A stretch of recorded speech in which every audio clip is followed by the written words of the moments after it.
વ્યાકરણ વિભાગ number C.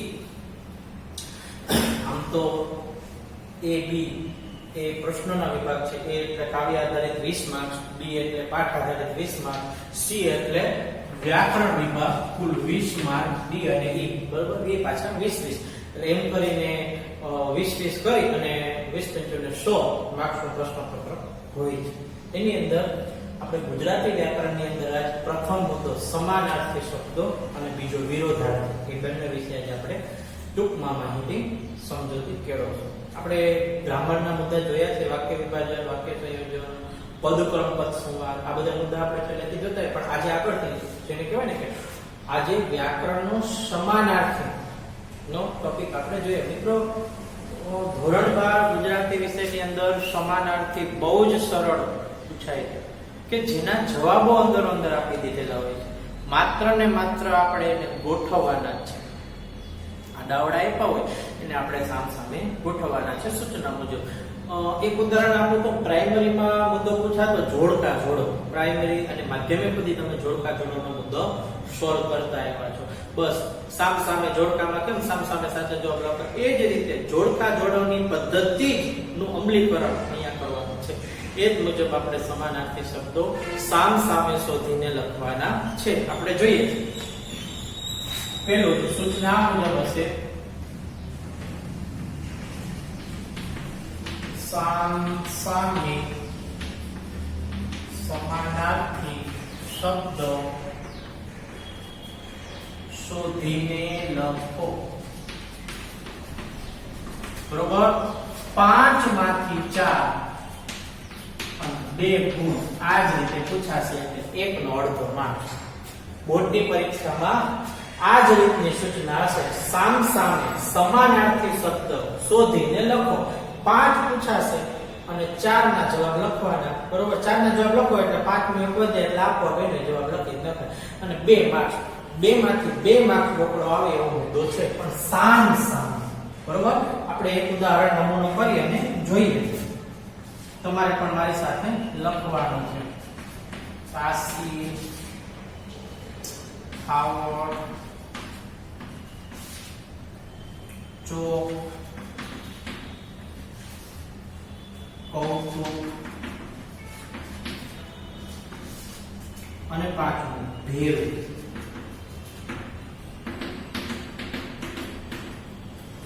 બરોબર,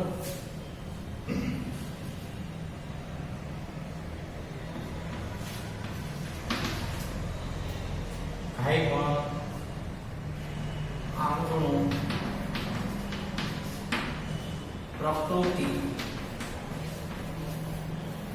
નવાઈ અને આવડત.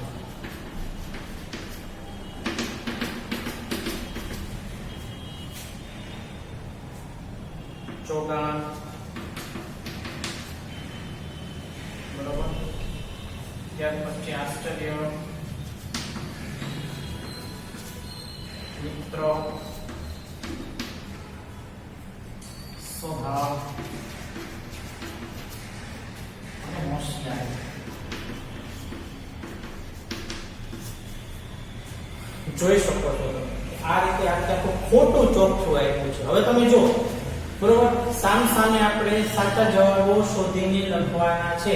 પણ હંમેશા યાદ રાખો કે આ જે પહેલી લાઈન છે ને, પહેલી લાઈન એ પ્રશ્ન દર્શાવે છે. પહેલી લાઈન પ્રશ્ન દર્શાવે છે.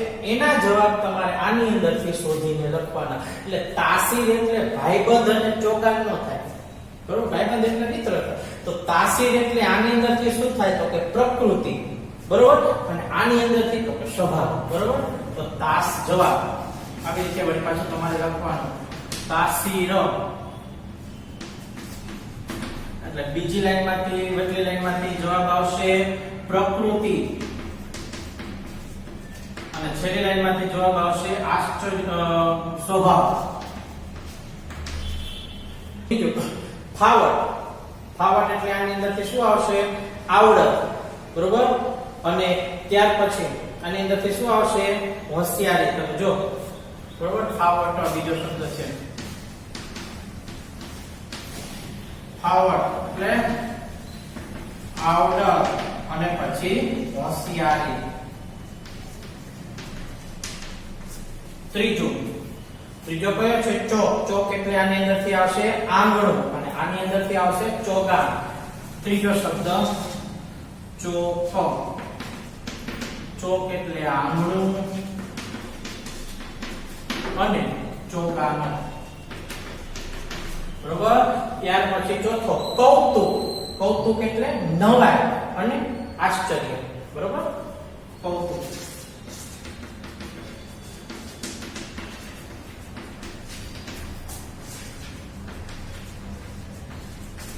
આશ્ચર્ય.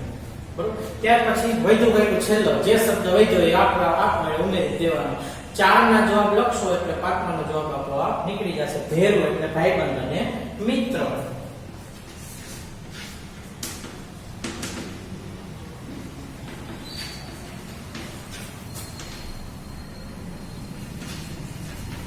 બરોબર. આ રીતે સામ સામે શોધીને લખ્યા કહેવાય. આ સાચા જવાબો છે, આ ખોટા જવાબો છે. બરોબર. તો આ જ રીતે ખોટું ચોખ્ખું બોર્ડની પરીક્ષામાં પૂછાશે. એ જ રીતે સામ સામે તમારે જવાબ ગોતીને લખવાના છે. મેં કીધું એમ પહેલી લાઈન પ્રશ્ન દર્શાવે છે. બરોબર. એના જવાબ તમારે અંદરથી ગોતીને લખવાના. તાસીર એટલે ભાઈબંધને ચોગાન ન થાય. જો તાસીર એટલે પ્રકૃતિ અને સ્વભાવ. બરોબર. એક પદ્ધતિ આ છે. બીજી પદ્ધતિ કહો. માની લો કે તમને પરીક્ષાની અંદર 3 આવડે છે, 2 નથી આવડતા, 2 ના જવાબ તમને ખ્યાલ જ નથી. ત્યારે શું કરવાનું કે જે તમને 3 આવડે છે ને એના જવાબ લખી નાખો. જે તમને 3 આવડે છે એના જવાબ આની અંદરથી લખી નાખો. એટલે પ્રશ્ન શું બનશે કે નથી આવડતું ને એના જવાબ આપોઆપ નીકળી જશે. તમારે વિચારવું પણ નહીં પડે, મહેનત પણ નહીં કરવી પડે, કારણ કે વૈધું વૈધનો જવાબ આવે. તમે જોયું કે 4 લખ્યા છેલ્લાનો જવાબ ભેરું વૈધું, બરોબર. ભેરુંનો જવાબ આપણે ગોતવો પડ્યો, ગોતવો ન પડ્યો, આપોઆપ એની અંદરથી મળી ગયો. તો એ જ રીતે બરોબર 3 આવડતા હોય તો 3 લખી નાખો. નથી આવડતા એની ચિંતા નહીં, આવડે એ પહેલા લખી નાખો. એટલે નથી આવડતા ના એના 90% જવાબના નજીક તમે પહોંચી જશો. પછી થોડીક વિચારસરણી મુજબ તમારે બુદ્ધિથી માઇન્ડથી વિચારવાનું, એટલે એ બંનેના જવાબ પણ આપોઆપ નીકળી જશે. સાવ સરળ છે. ઇવન તમે વાત વાંચવા તો પડે સમાનાર્થી. ઇવન વાંચા ન હોય તો પણ એક જેને કહેવાય કે જનરલ નોલેજ, તાર્કિક જ્ઞાનના આધારે તમે આ મુદ્દાને સોલ્વ કરી શકો એવો આ સમાનાર્થીનો ટોપિક છે. તો આ રીતે આપણે કોઈ પણ ચેપ્ટરના સમાનાર્થી આપણે આ રીતે ક્રમમાં ગોઠવવાના છે. ફરી પાછું એકવાર આનો ચોખ્ખો નમૂનો લઈને આપણે એ વધારે સમજીએ.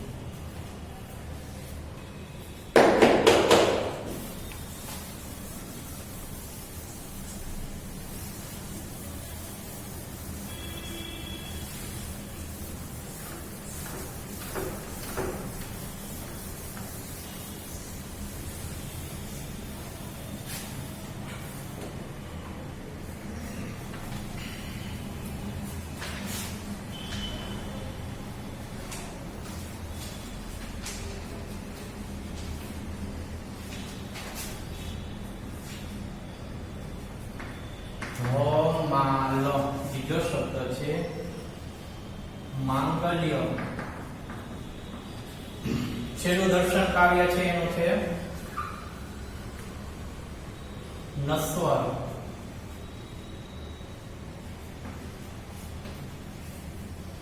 વ્યાકુળ. બરાબર. ચાલો 4 રાખીએ.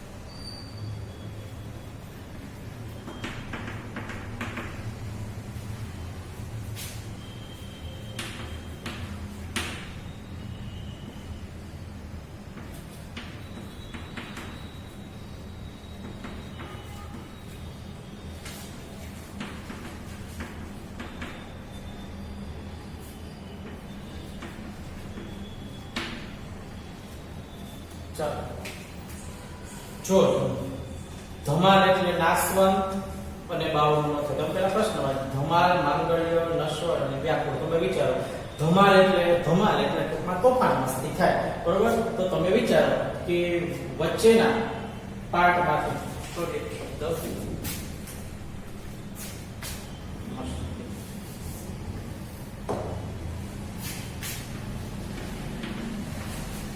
ચાલો તમે જોયું ધમાલ એટલે ટૂંકમાં તોફાન મસ્તી થાય છે. ધમાલ એટલે વચલી લાઈનમાંથી આવશે તોફાન અને છેલ્લી લાઈનમાંથી આવશે મસ્તી.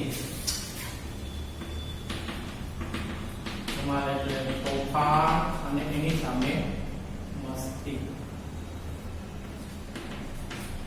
બરોબર. ત્યાર પછી બીજો છે માંગલ્ય. માંગલ્ય એટલે શુભ, ટૂંકમાં મંગલતા એટલે શુભ અવસર થાય. બરોબર. માંગલ્ય શુભ અવસર. માંગલ્ય એટલે શુભ અને આની અંદર આવશે કલ્યાણ. માંગલ્ય શુભ અને કલ્યાણ. ત્યાર પછી તમે જુઓ નશ્વર. નશ્વર એટલે એકદમ નાશવંત. બરોબર. નાશવંત એટલે ક્ષણભંગુર. તમે જોઈ શકો છો નશ્વર એટલે નાશવંત અને છેલ્લી લાઈનમાંથી આવશે ક્ષણભંગુર. નશ્વર એટલે નાશવંત ક્ષણભંગુર. અને વૈધો ભાઈ શબ્દ તમારે છેલ્લા શબ્દની મેં કીધું એમ વિચારસરણી પણ નહીં કરવી પડે, વિચાર ઉપર નહીં પડે, આપમેળે જવાબ આપી નીકળી જશે. વ્યાકુળ એટલે ગભરાયેલું. જો તમે શબ્દ ક્યાંય નથી. અને ત્યાર પછી આવશે બાવળું. ગભરાયેલું, આખું વ્યાકુળ એમ જેને આપણે કહીએ ને વ્યાકુળ એટલે ગભરાયેલું. અને છેલ્લી લાઈનમાં છે બાવળું. જવાબ નીકળી જાય ચારે ચાર. કહેવાનો મતલબ એક છે ખાસ ધ્યાન રાખવાનું નિયમની અંદર. પહેલી લાઈન તો પ્રશ્ન સૂચવે જ છે. બરોબર. પરીક્ષાની અંદર વચલી લાઈનમાં જે શબ્દ આપ્યો છે જવાબની અંદર વચલી લાઈનમાં જે શબ્દ આવવો જોઈએ અને છેલ્લી લાઈનમાં જે શબ્દ આપ્યો છે જવાબની અંદર છેલ્લી લાઈનમાં જે શબ્દ આવવો જોઈએ. ધમાલ એટલે વચલી લાઈનમાં જો તોફાન શબ્દ આપ્યો છે તો વચલી લાઈનમાં જ આપણે તોફાન શબ્દ મૂકવાનો છે. મસ્તી શબ્દ પ્રશ્નપત્રમાં છેલ્લી લાઈનમાં આપ્યો છે તો જવાબની અંદર આપણે છેલ્લી લાઈનમાં મૂકવાનો છે. તમને એમ થાય કે હું મસ્તીને વચ્ચે લઈ લઉં તોફાનને છેલ્લે જવા દઉં. ટૂંકમાં ધમાલ એટલે તોફાન ને મસ્તી કે તોફાન કાંઈ ફેર નથી પડતો. મસ્તીને વચ્ચે લઈ લઈ તોફાનને છેલ્લે જવા દે. બરોબર. આપણે દોડડા પણ જાતે કરવાનો નથી. આપણે દોડડા એ થવાનું નથી. પરીક્ષાની અંદર જે લાઈનમાં પ્રશ્નપત્રની અંદર જે લાઈનમાં જે શબ્દ આપ્યો છે આપણે એ જ લાઈનમાં એ શબ્દને ગોઠવવાનો છે. આપણે તો માત્ર ને માત્ર સામે સાચા જવાબ લખવાના છે. લાઈનને આડાવડી નથી કરવાની. હજુ કાનપણી સાંભળી લેજો. લાઈનને આડાવડી કરવાની નથી. માત્ર ને માત્ર આપણે સાચા જવાબો સામે મૂકવાના છે. જો તમે બરોબર મસ્તીને વચ્ચે લખશો અને તોફાનને છેલ્લે જવા દેશો બરોબર નો ડાઉટ સાચું છે પણ છતાંય બોર્ડના નિયમ મુજબ એ તમારું ખોટું પડશે. બરોબર. કારણ કે તમે ક્રમ ચેન્જ કર્યો છે. બરોબર. પ્રશ્નપત્રની અંદર જે ક્રમ આપ્યો એ જ ક્રમમાં આપણે લખવાનું છે. આપણે બીજું કંઈ કરવાનું નથી. આ રીતના આપણે સમાનાર્થીના ચોખ્ખાને આપણે સોલ્વ કરશું. બરોબર. પરિપૂર્ણ રીતે આપણે આને સોલ્વ કરશું. તો આ રીતે કોઈ પણ સમાનાર્થીને આપણે એ રીતે વ્યવસ્થિત રીતે આપણે જોઈશું. ત્યાર પછી હવે વળી પાછા આવે છે રીતે બે ચોખ્ખા આપણે વિરોધીના લઈ લઈએ. બરોબર. બે આપણે વિરોધી થોડું સમજી લઈએ.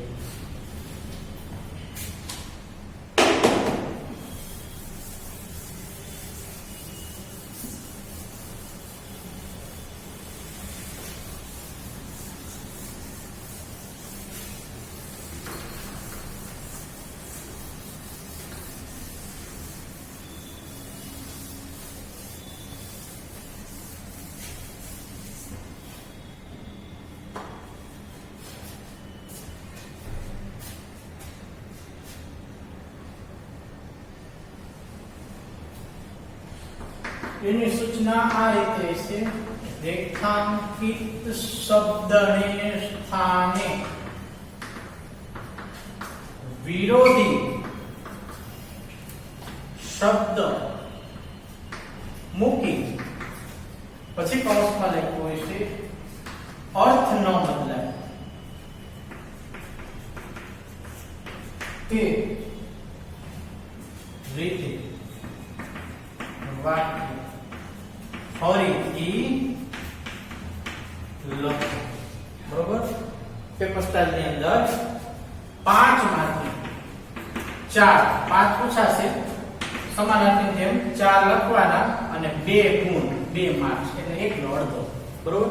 પણ તમે પેલા જ્યારે 10મામાં કે 9મામાં કે 8મામાં કે 1 થી 7માં ભણતા અને વિરોધી જે મુજબ પૂછાતા, બરોબર, સુખ તો દુઃખ, રાત તો દિવસ, એ પ્રકારના વિરોધી અહીંયા નહીં, અહીંયા વાક્ય સ્વરૂપે છે. નાના ધોરણમાં તમે શબ્દ સ્વરૂપે વિરોધી ભણતા, ખાસ યાદ રાખજો. 12મા ધોરણની અંદર વાક્ય સ્વરૂપે વિરોધી આવશે. 11-12 ની અંદર, હાયર સેકન્ડરી ની અંદર વાક્ય સ્વરૂપે વિરોધી આવશે. પણ ધ્યાન શું રાખવાનું? બે બાબતો. રેખાંકિત શબ્દને સ્થાને એક વાક્ય આપ્યું છે, એ વાક્યની અંદર એક શબ્દના નીચે અંડરલાઈન કરીએ છીએ. અંડરલાઈન કરીને રેખાંકિત કહેવાય, રેખા દોરીએ છીએ. એ શબ્દનો વિરોધી શબ્દ આપવાનો, એનો વિરોધી તો આપવાનો, પણ ધ્યાન શું રાખવાનું? એ કૌંસમાં લખ્યું છે, ખાસ અર્થ ન બદલાય એ રીતે વાક્ય ફરીથી લખો. આપણે શબ્દનું જે શબ્દ નીચે અંડરલાઈન કરી છે એનો વિરોધી તો આપવાનું જ છે, પણ સાથોસાથ ધ્યાનમાં એ બાબત રાખવાની છે કે વાક્યનો અર્થ બદલાવો ન જોઈએ. તો મિત્રો, વાક્યનો અર્થ ત્યારે જ નહીં બદલાય કે વાક્ય હકારાત્મક આપ્યું હોય ત્યારે એનો જવાબ નકારમાં આવે, અને વાક્ય નકારાત્મક આપ્યું હોય ત્યારે એનો જવાબ હકારાત્મકમાં, મતલબ હકારમાં આવે. એટલે કે છે તો નથી, નથી તો છે. હકારનો જવાબ નકાર, નકારનો જવાબ હકાર, કારણ કે મુદ્દો વિરોધી છે એટલા માટે. તો જ તમારો અર્થ બદલાશે નહીં, નહીંતર અર્થ બદલાઈ જશે. જો બંને હકાર આવ્યા તોય તમારો ખોટો, અગર તો બંને નકાર આવ્યા તોય તમારો ખોટો. પ્રશ્ન હકાર તો જવાબ નકારમાં જ આવવો જોઈએ, પ્રશ્ન નકાર તો જવાબ હકારમાં જ આવવો જોઈએ, કારણ કે વિરોધી મુદ્દો છે, બરોબર. એટલા માટે આપણે જોઈએ, એક બે નમૂના લઈ અને આપણે જોઈએ.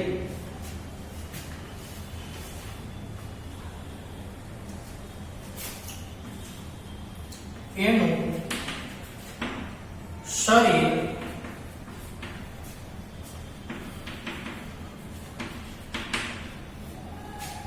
કાબુમાં ન રહેતું, કાબુનું વિરોધી આપણે કરવાનું છે. જવાબમાં જોઈએ, એનું શરીર બેકાબુ બની જતું. શું કીધું? સૂચના વાંચો. રેખાંકિત શબ્દને સ્થાને વિરોધી. રેખાંકિત એટલે જે શબ્દને અંડરલાઈન કરીએ છીએ તે. તો કાબુનું આપણે વિરોધી આપવાનું છે, એટલે બે કાબુ, બરોબર. અને પાછું ધ્યાન શું રાખવાનું કે વાક્ય કયું છે? તો કે વાક્ય નકાર છે. કાબુમાં ન રહેતું નકાર વાક્ય છે, તો જવાબ આપણે હકારમાં આવશે. જો તમે વિરોધી રેખાંકિત શબ્દનો વિરોધી શબ્દ આપ્યો, પ્રશ્ન નકાર છે, તો જવાબ આપણે હકારમાં આવે. તમે જો હકાર કહેવાય. એનું શરીર કાબુમાં ન રહેતું, માટે કહી શકાય કે એનું શરીર બેકાબુ બની જતું. હવે એનું શરીર બેકાબુ બની જતું મતલબ કે એના કાબુમાં શરીર નહોતું રહેતું. દારૂ પીતો હોય, જે દારૂડિયો હોય એનું શરીર એના કાબુમાં ન રહે. લથડિયા ખાતો હોય, આમ તેમ ચાલતો હોય, ભટકાતો હોય, બરોબર. રસ્તામાં કેટલાની સાથે ભટકાય, ખાડા આવે તો પડી જાય, એને ધ્યાન ન રહે, એટલા માટે એનું શરીર કાબુમાં નથી રહેતું. એનું શરીર બેકાબુ રહે છે, બરોબર. માટે બેકાબુ બની જતો. જો તમે પ્રશ્ન નકાર છે, જવાબ હકારમાં આવ્યો. આપણે બીજા જોઈએ. બીજું, મણિભાઈ મહાત્માના માણસ, 13મો પાઠ. મણિભાઈ ઝડપથી ચાલતા હતા. ઝડપનો વિરોધ, બરોબર. તો શું આવે? તમને બધાને ખ્યાલ છે. મણિભાઈ ઝડપથી ચાલતા હતા. તમે જો પ્રશ્ન હકાર છે, જવાબ નકારમાં આવશે. ઝડપનો વિરોધી શું થાય? ધીમેથી. એટલે જવાબ શું આવે? મણિભાઈ ધીમેથી ચાલતા હતા કે ન હતા? ન હતા, બરોબર. કારણ કે પ્રશ્ન હકાર છે, તો જવાબ શેમાં આવ્યો? નકારમાં. તમે જો પહેલામાં પ્રશ્ન નકાર હતો, જવાબ હકારમાં આવ્યો. બીજામાં પ્રશ્ન હકાર છે, તો જવાબ શેમાં આવ્યો? નકારમાં. છે તો નથી, નથી તો છે, બરોબર. યાદ રાખવાનું. વિરોધીમાં નિયમ છે, વાક્ય સ્વરૂપે વિરોધી આ રીતે પૂછાય. આપણે આ રીતે એના જવાબો લખવાના. પહેલી લાઈન પ્રશ્ન દર્શાવે છે, પછી જવાબ, પ્રશ્ન અને જવાબ, બરોબર. પ્રશ્ન હકાર હોય તો જવાબ નકારમાં આવે, અને પ્રશ્ન નકાર હોય તો જવાબ હકારમાં આવે. પણ જે શબ્દના નીચે અંડરલાઈન કરી છે બોર્ડ વાળાએ, એ શબ્દનો જ આપણે વિરોધી શબ્દ આપવાનો છે. બીજો કોઈ આપણે શબ્દનો આપણી જાતે વિરોધી શબ્દ આપવાનો નથી. હજુ પાછા બે આવા ટોપિક લઈ અને બે ઉદાહરણ લઈ અને આપણે શબ્દથી કેળવીએ.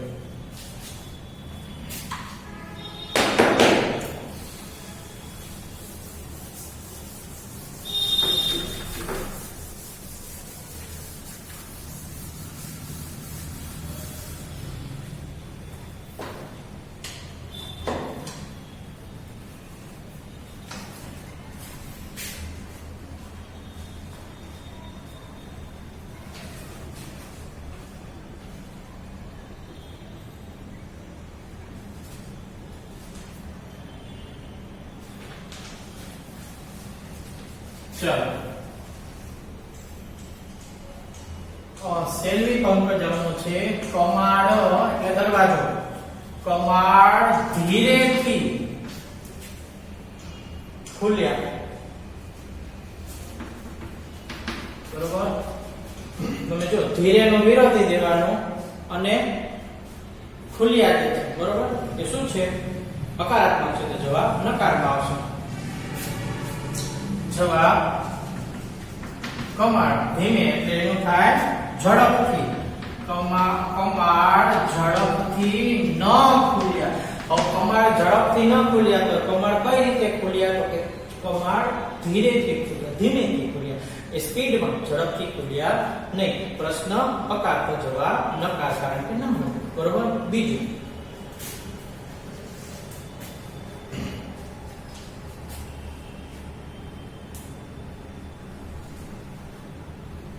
અહીં ખૂબ તાપ છે. તમે જો તાપનો વિરોધ. બરોબર, તો કે છાંયો. તો જવાબમાં શું આવશે? અહીં. પછી ખૂબ નો ખૂબ થઈ જશે નહીં. અહીં ખૂબ તાપ છે. અહીં ખૂબ તાપ છે એટલે અહીં સાવ અથવા જરાય. અહીં જરાય છાંયડો નથી. બરોબર, ખૂબ નો જરાય અથવા તો સાવ થઈ જાય. અહીંયા અહીં સાવ છાંયડો નથી. તો સાવ છાંયડો નથી કે જરાય છાંયડો નથી તો જ ખૂબ તાપ આવે ને. બરોબર, એટલે એ પાછું આપણે જ્યારે પોઈન્ટ આવે ત્યારે આપણે થોડું વિચારીએ એટલે જવાબ લખવાનો. અહીં ખૂબ તાપ છે. અહીં ખૂબ છાંયડો નથી એવું ન લખાય. અહીં જરાય અથવા તો સાવ અથવા તો જરા પણ, એ પણ શબ્દ લખાય. અહીં જરા પણ છાંયડો નથી. તો જરા પણ છાંયડો નથી તો એ શબ્દ શું સૂચવે છે? શું તમે મને કહો? અહીં જરા પણ છાંયડો નથી તો એ શબ્દ એ સૂચવે છે કે અહીં ખૂબ જ તાપ છે. રહી ન શકાય એવો તાપ અહીં પડે છે. બરોબર, એક આ દવા બાજુ વિધાન લઈએ. સેલ્વી પંકજમ.